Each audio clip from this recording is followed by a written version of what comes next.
When I said no to giving my husband's brother money, his whole family decided to take a vote to force me. They smiled and said, "Majority rules." My husband just sat there and watched. I smiled back and said, "Okay, let's vote on something else." Then I pulled out a piece of paper and everything went wild. This happened last year. It still hurts. Still feels fresh. I was married for 8 years. I thought I knew what loyalty meant. I believed marriage was about being a team. I thought family meant the people who stood by you when things got tough. I was wrong. Let me take you back. I live in a small town in upstate New York. My husband, Walter, comes from a big old-fashioned family. Sunday dinners at Mom's house. Everyone having strong opinions and lots of unspoken rules. That wasn't how I grew up, but I tried to fit in. I showed up, brought food, smiled, played nice. But his family never really accepted me. They were polite, but I always felt like an outsider, like they were all in on a joke I didn't get. Still, I loved Walter, and I thought love would be enough. Then his younger brother Ryan got into big money trouble. Ryan's always chasing some big idea, selling stuff online, crypto schemes, flipping luxury cars. None of it ever works. The family always made excuses. He's just figuring things out. He's got big dreams. This time, he took out a huge loan and convinced their parents to cosign. Of course, he couldn't pay it back, and now the bank was after them. That's when they came to me, expecting me to fix it. I'm a surgical nurse. I work hard and save smart. Walter and I don't have kids, and we've been careful with money. So Ryan showed up at our house with his sad story, asking for $18,000, just for a few months. I told him no, politely, calmly. I explained our money was going into house repairs, and I wasn't comfortable lending that much, especially with his history. He didn't argue, just nodded and left. I actually felt a little bad for him until 3 days later. That's when I was invited to a family meeting at Walter's parents' house. Everyone was there, siblings, spouses, parents, except Ryan. He was running late. They all smiled that fake, too nice smile. Then Walter's dad spoke. He said they'd been talking. They were worried about Ryan. And since I had the money, they wanted to be fair and take a vote. Yes, a vote. Like this was a business deal and I was just some obstacle. I looked at Walter, hoping he'd say something. He didn't, just looked worn out. Or scared. I couldn't tell. I asked, "Are you serious?" His mom said, "Yes, majority rules. That way it's fair." I didn't say a word. They voted. Every single one of them voted yes, we should give Ryan the money. Then they all stared at me, waiting. Like I was supposed to just agree because they held some creepy little vote. I looked at them and said, "All right, let's vote on something else." They looked confused. I kept my voice calm. Then I pulled a manila envelope out of my purse and slid it across the table to Walter. He looked confused. His dad asked, "What's this?" I said, "It's a copy of the deed for the house Walter and I own. My name is the only one on the title." Everyone went quiet. I opened the envelope and pulled out another paper. And here's an amendment to the prenup I had made last month. Since you all like votes, I thought I'd make sure my money is clearly separated. Walter, I left a copy of it on your nightstand last week, just in case. His mom looked shocked. His sister's mouth dropped open. His dad's face turned red. I looked straight at Walter. "So do you want to vote again? This time about whether we stay married?" He didn't answer. The room was silent. Then Ryan walked in, acting like nothing was wrong. He smiled that same cocky half-smile. "Sorry I'm late," he said, sitting down like this was no big deal. He looked around, noticed the envelope on the table, and saw everyone's faces. "What did I miss?" he asked, grinning. No one said anything. His mom cleared her throat. "We were discussing options." I looked at Ryan and said, "I told them no." He tilted his head. "Yeah, and we voted." I smiled a little. "Right, and I voted too, with legal papers." That wiped the smile off Ryan's face. He looked confused, trying to figure out what just happened. That's when I realized. He didn't know about the prenup change. He didn't know I was serious. He looked at Walter. "Dude, what the hell?" Walter just sat there, still not saying anything. Ryan lost it. He stood up and yelled, "You're just going to let her do this? Let her embarrass us like this?" The word us hit me hard, like I wasn't a person, just some enemy to him. Walter opened his mouth but still said nothing. That's when Walter's dad slammed his fist on the table. "This is not how family works," he shouted. "You don't bring lawyers into family matters. We are not strangers." I leaned forward. "You made this a business deal when you voted like that. You treated me like a bank. I'm just responding the same way." His face turned purple. That's when the next twist came. Walter's sister, Morgan, quiet and always keeping to herself, spoke up. She said, "I'm tired of pretending too." Everyone turned to her. "I gave Ryan $10,000 last year. Never got it back. I didn't tell anyone because I didn't want drama. But now, I'm done staying quiet." The room was silent. Ryan blinked. "What are you talking about?" Morgan laughed, but it was bitter. "You promised to pay me back. You said you were flipping a Tesla and needed the money fast. Then you ghosted me." Ryan looked at his mom. "She's lying." But the whole room shifted, like a fog cleared. Then Walter's youngest brother, Jason, spoke up. "I thought I was the only one," he said quietly.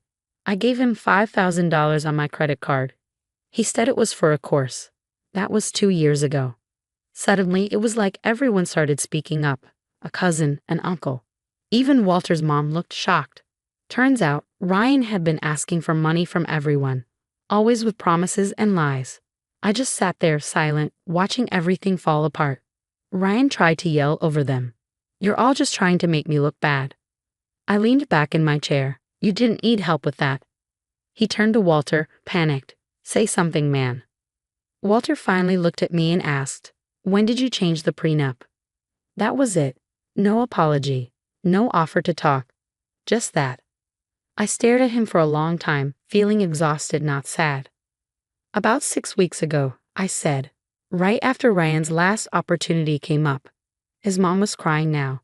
His dad sat down, drained from the fight. Ryan stormed out. No one followed him. I grabbed my purse. Walter stood up like he was going to follow me. I held up my hand. "Don't." And I left. But that night, I got a message from Morgan. She wanted to talk. What she told me changed everything. I thought I knew about Walter's family and my marriage, but trust me, the story gets darker. Let me know if you want part 3. That night, I couldn't sleep. I just lay in bed, staring at the ceiling, hoping to feel something. Anger, sadness, clarity. But nothing. Just silence. Around 2 a.m., I finally opened a message from Morgan. It said, "Can we talk? I know things I didn't say earlier. You deserve to know." We met the next afternoon at a coffee shop in town. Morgan looked tense but calm. She didn't waste any time. "I don't know how to say this without making it worse," she started. "But I've been waiting for someone to see through Ryan. And maybe Walter too." That last part hit me hard. I asked her what she meant. She took a deep breath. "Ryan's been using people for years, but Walter, he's not just a bystander." I didn't understand at first. Then she said something that made my stomach turn. "You know that crypto thing Ryan tried last year? The one that blew up and left him broke?" I nodded. "Walter was involved. They did it together. That's where most of Ryan's debt came from." I just stared at her, speechless. She pulled out her phone and showed me screenshots, messages, emails, even a payment trail. Walter wasn't just aware of Ryan's messes, he was helping him.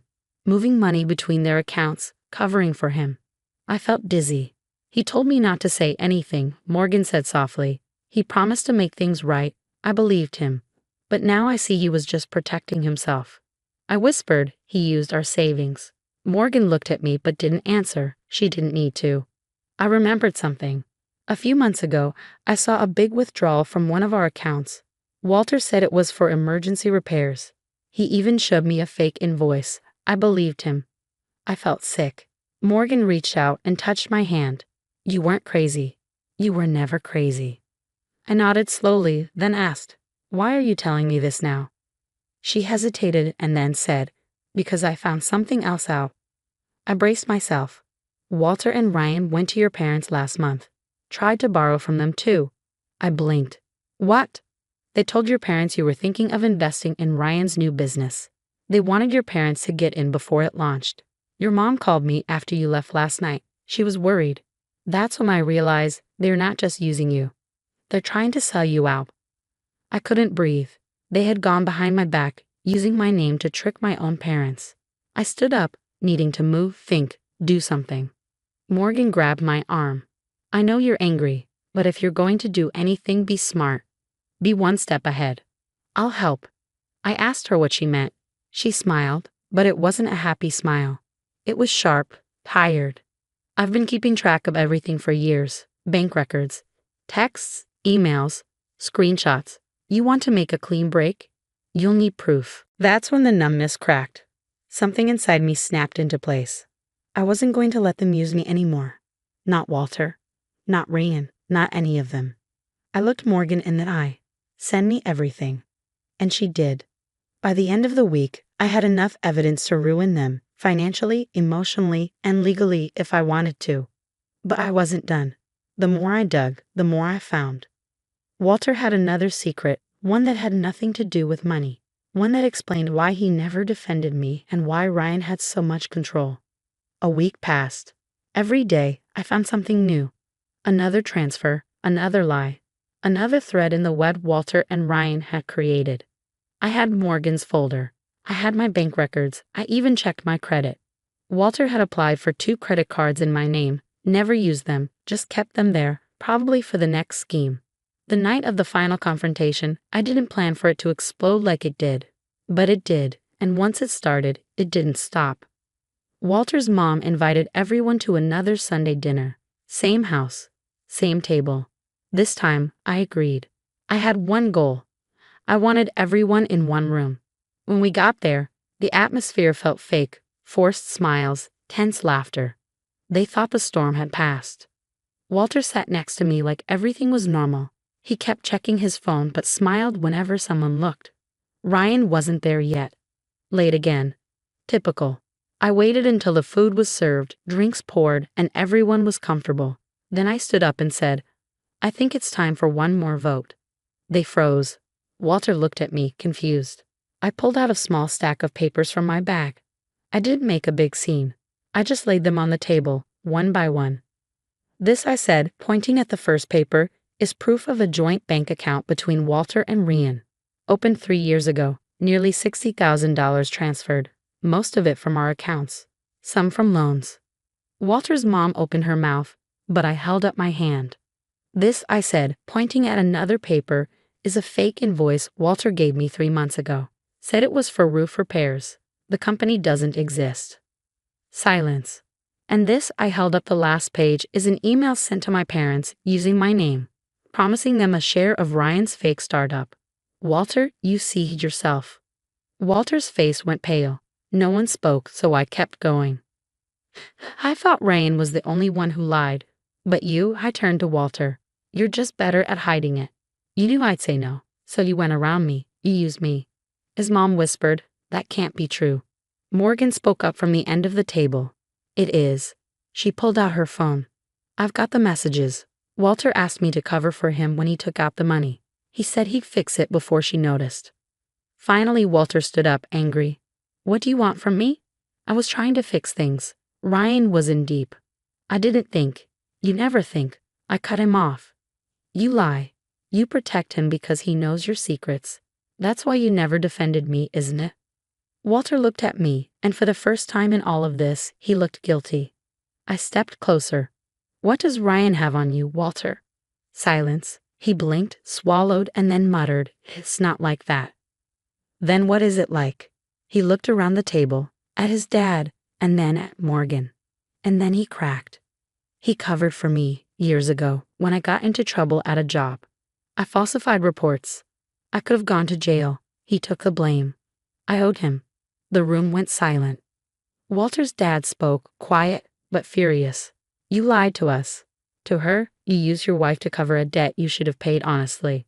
Walter looked down. I didn't know what else to do. She always had control over the money. I need a way to fix it before she noticed. That word again. Control. He saw me as the one with the money, the power, the gatekeeper. Not as a partner. Just as a tool. I didn't yell. I didn't cry. I just reached into my purse and pulled out one last paper. I placed it in front of him. He stared at it and opened it. His face dropped. It was a divorce petition. Already signed by me. No drama. No shouting. Just an end. Majority rules, right? I said quietly. Well, I vote to leave. Then I turned and walked out.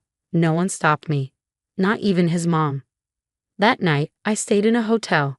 3 hours later, Morgan texted me. He left. No one said goodbye. The fallout happened fast. Walter called me, left a voicemail, crying. He said he was lost.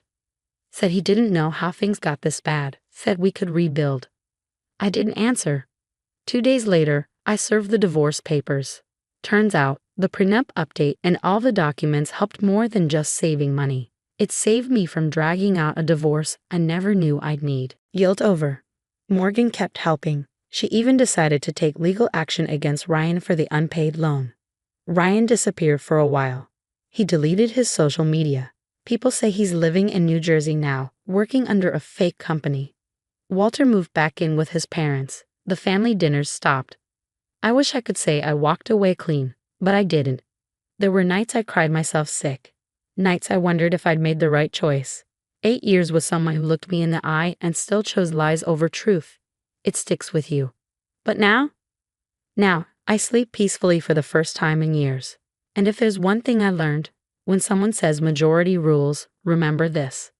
You don't need a vote to leave a burning house. You just need the courage to walk out the door. And I did.